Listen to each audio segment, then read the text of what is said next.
Hello friends, welcome back to my channel Anjali crash course आसान है।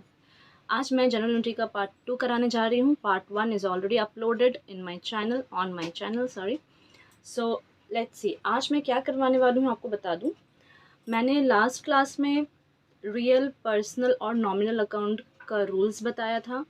पिछले क्लास में कुछ जनरल एंट्री डिस्कस हुए थे जो रियल और पर्सनल अकाउंट से रिलेटेड थी, और मैंने कहा था मैं और भी एग्जांपल्स करवाऊंगी अपने नेक्स्ट क्लास में। तो ये हमारा नेक्स्ट वीडियो है उसके बाद का, जिसमें मैंने सिर्फ यहाँ पे मतलब फॉर क्लैरिफिकेशन मैंने सिर्फ 2 अकाउंट का यहाँ पे जनरल एंट्री आप लोगों को करवाने जा रही हूँ, जो है रियल और पर्सनल। पहले हम लोग ये वाला अच्छे से कर लेते हैं, उसके बाद नॉमिनल अकाउंट नॉमिनल अकाउंट में हम लोग जाएंगे, वहाँ का जनरल एंट्री सीखेंगे, राइट। और प्रैक्टिस करेंगे कि पूरा हम लोग को आ जाए, परफेक्शन मिल जाए उसमें, राइट।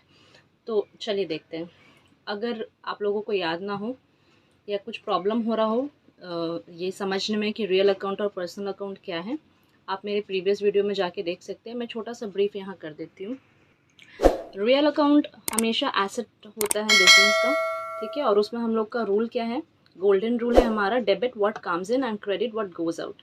और पर्सनल अकाउंट में हम लोग जनरली ये पर्सन को स्पेसिफाई करता है, जैसे कोई कंपनी हो गया, कोई स्कूल हो गया, राइट। और इसमें क्या होता है, इसका रूल क्या है हमारा, debit the receiver, credit the giver. तो अभी चूंकि हम लोग इस 2 अकाउंट के बारे में ही डिस्कस करेंगे, इसलिए ये 2 के बारे में बता रही हूँ। डिटेल आपको समझना है, आप मेरे चैनल पे जा कर के सर्च करेंगे part 1, you will get from there. चलिए देखते हैं।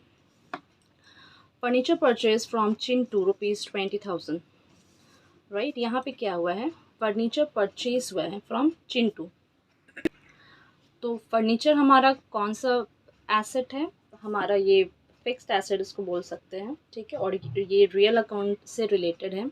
तो फर्नीचर सॉरी हमने क्या किया है, परचेज किया है फ्रॉम चिंटू 20,000। अब यहाँ पे क्या है, देखिए यहाँ पे नाम भी दे दिया है और अमाउंट भी दे दिया है। तो हम लोग ये कौन सा ट्रांजैक्शन इसको समझेंगे, ये हमारा क्रेडिट ट्रांजैक्शन ही है। जब भी क्वेश्चन में नाम मेंशन कर दे तो उसको हम लोग क्रेडिट ट्रांजैक्शन ही मानते हैं, right. Furniture purchase from Chintu. अब यहाँ पे क्या आ रहा है, हम लोग ने जब हम लोग कुछ भी परचेज करते हैं तो वो क्या होता है, हमारे पास आता है। तो what comes in is debit and what goes out is credit. चूँकि हमने ये क्रेडिट में परचेज़ किया है तो कैश तो जा नहीं रहा है, इसलिए यहाँ पे हम लोग क्या रिकॉर्ड करेंगे, ट्रांजैक्शन हमारा furniture account debit to Chintu's account. ये apostrophe S is important because as we are representing his account, right. Whose account is this, Chintu's account. Chintu's से लेना है हम लोग को पैसा, राइट। इसीलिए हम लोग को इस तरह से लिखना पड़ेगा। और narration as we know, being furniture purchased on credit. Now let's come to the next example. Sold machinery to Ram ₹5,000। अब यहाँ क्या हुआ है, हम लोगों ने मशीन को सेल आउट कर दिया है सॉरी, किसको, राम को। तो जब भी हम लोग कुछ सेल आउट करते हैं तो हमारे पास क्या आता है, कैश आता है। लेकिन यहाँ अगेन यहाँ पे क्या दे दिया है, नाम दे दिया है राम। तो इसका मतलब क्या है, हम लोगों ने जो सेल किया है वो हम लोगों ने क्रेडिट में सेल किया है, राइट। तो हमारा ट्रांजैक्शन क्या होगा, ये चूँकि मशीनरी है, मशीनरी का अभी मैंने रूल समझाया था। गोल्डन रूल क्या है, debit what comes in and credit what goes out. So ये मशीनरी हमारा क्या हो जाएगा, क्रेडिट हो जाएगा, क्योंकि ये हमारे पास से जा रहा है। जब भी हम लोग कुछ सेल करते हैं तो वो चीज़ हमारे पास से जाता है, राइट। तो यहाँ देखिए टू मशीनरी अकाउंट यहाँ पे है, राइट, टू क्रेडिट हो रहा है। और यहाँ पे हम लोगों ने क्या किया, राम्स अकाउंट। जस्ट बिकॉज हम लोग जो है राम ने ये क्रेडिट में हमसे परचेज किया है, उसने अभी तक हमें पे नहीं किया, इस वजह से हमने यहाँ पे क्या लिख दिया, राम्स अकाउंट। अगर पेमेंट हो जाता तो यहाँ पे कैश आ जाती या बैंक आ जाती, राइट। चलिए next example. Motorcycle purchase for cash ₹5,000। यहाँ पे क्या हुआ, हमारा मोटरसाइकिल परचेज हुआ है फॉर कैश। यहाँ पे देखिए कैश इज़ मैंशनड, यहाँ पे नाम नहीं है किसी का। तो हम लोग क्या समझेंगे, हम लोगों ने परचेज़ किया है कैश दे करके। तो जब भी कुछ आता है हमारे पास रियल अकाउंट में तो हम लोग क्या करते हैं, उसको डेबिट कर देते हैं। तो मोटरसाइकिल क्या हो जाएगा हमारा, debit, motorcycle account debit to cash. Narration अब तक तो समझ में आ गया होगा आप लोगों को, यू कैन राइट। स्टिल आप यहाँ पे लिख सकते हैं being motorcycle purchase, as simple as that, right. Our next example is cycle sold to Preeti ₹1000। Again here name is mentioned. So cycle sold to Preeti, हमने इसको सेल आउट किया है। तो अगेन हमारा रूल क्या है, credit word goes out and debit word comes in. तो cycle is going out, तो साइकिल हमारा क्रेडिट हो जाएगा और प्रीति क्या हो जाएगा, debit. See Preeti's account debit 1000 to cycle account. Am I clear? किसी तरह का कोई इशू नहीं हो रहा होना चाहिए, बिकॉज ये ऑलरेडी एक्सप्लेन किया हुआ था। एंड चलिए आप लोग करते करते इसमें परफेक्शन आ जाता है। मशीनरी सोल्ड 3000, मशीनरी सोल्ड हुआ है 3000 रुपीज़। तो यहाँ पे हम लोग कैश कंसीडर करेंगे बिकॉज कोई नाम यहाँ पे नहीं दिया हुआ है, no name is mentioned over here. Machinery sold ₹3000। So what comes in is, हम लोग जब कुछ सेल करते हैं तो हमारे पास क्या आता है, cash. So what comes in debit and what goes out is credit, as simple as that. So we can write here cash account debit 3000 to machinery account, being machinery sold for cash. Now our next transaction is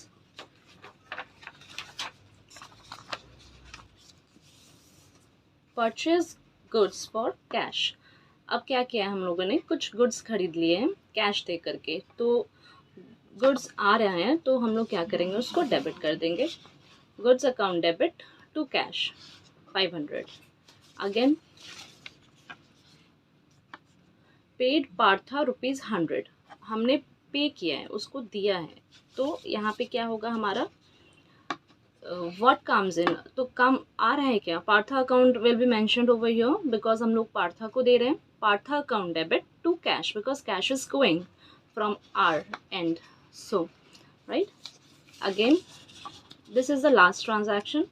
sold car to Rajat for ₹1 lakh, हमने car sold out कर दिया है रजत को, ये cash payment है हमारा, ठीक है। तो रजत अकाउंट डेबिट, सॉरी ये कैश पेमेंट नहीं है, चूँकि यहाँ पे नाम मेंशन है तो it is credit transaction. Rajat account debit to car account, cars account. So narration आप लोग यहाँ लिख सकते हैं। ये हो गया हमारा आज रियल और पर्सनल अकाउंट का जर्नल एंट्री ख़त्म, ठीक है। इसके बाद मैं नॉमिनल अकाउंट को एक्सप्लेन करूँगी एंड उसके बाद उससे रिलेटेड सारे ट्रांजैक्शन हो जाएंगे। इससे आप लोगों को क्या होगा, फर्दर कोई भी ट्रांजैक्शन करने में कोई इशू नहीं आनी चाहिए, राइट। तो बस एक चीज़ का यहाँ पे ध्यान रखना है हम लोगों को, जब भी नाम मेंशन हो, जैसे मैंने अभी यहाँ पे फ्लो में मिस्टेक कर दिया है ना। फ्लो में क्या मिस्टेक हो गई मुझसे, मैंने यहाँ पे रजत पढ़ा पर ध्यान नहीं दिया और कैश पे चली गई, तो मुझे लगा ये कैश ट्रांजैक्शन है, बट ऐसा बहुत बार होता है। ये मिस्टेक से हम लोगों को सीखना चाहिए कि जब भी कहीं भी नाम मेंशन हो तो वो नाम का मतलब ही होता है क्रेडिट ट्रांजैक्शन। इसका मतलब ही है कि हम लोगों ने क्या किया है, क्रेडिट ट्रांजैक्शन हो गया है हमारा, राइट। और मैंने एक चीज़ और बोला था अपने प्रीवियस क्लास में कि समझाऊंगी, वो ये है कि ये LF, ये तो डेट पर्टिकुलर अमाउंट का कॉलम हो गया, ये LF क्या है। अब देखिए ये LF का मतलब तो पहला होता है लेजर फोलियो। अब लेजर फोलियो क्या होता है, ये जैसा अकाउंट है ना, फर्नीचर अकाउंट, चिंटूज अकाउंट, अब ये इस तरह से तो नहीं रहेगा। इसके बाद का स्टेप क्या है, हम लोग एक लेजर बनाते हैं। उस लेजर में क्या होता है, स्पेसिफिकली ये सारे अकाउंट्स अलग अलग बनते हैं। फर्नीचर अकाउंट एक पेज में होता है, चिंटूज अकाउंट एक पेज में होगा, इसी तरह से सारे अकाउंट्स बनेंगे। और वो अब सपोज़ कीजिए मुझे, अब यहाँ जैसे हमारा क्रेडिट ट्रांजैक्शन था राम से, तो अब राम से लेना है पैसा, ठीक है। अब हम लोग को पता कैसे चलेगा कि वो राम, मतलब पैसा तो ले लिया, अब उसको एंट्री भी तो करना है ना। तो यहाँ पे हम लोग क्या करेंगे, अब लेजर जहाँ पे राम का अकाउंट का लेजर बना है, वो पेज नंबर किसी न किसी पेज में तो वो बना होगा, तो वो पेज नंबर हम लोग यहाँ पे लिखेंगे, ठीक है। चूँकि जिससे हम लोग को ये पता चले कि ये राम का अकाउंट उस पेज में है, तो जा करके हम लोग वहाँ पे क्या कर लेंगे, ट्रांजैक्शन अपना ठीक कर लेंगे कि पैसा मिल गया है। M I clear? सो आज की वीडियो में इतना ही दूर तक। मैं नेक्स्ट वीडियो में नॉमिनल अकाउंट करवाऊँगी। Till this stay tune and keep revising, keep growing. Thank you for watching.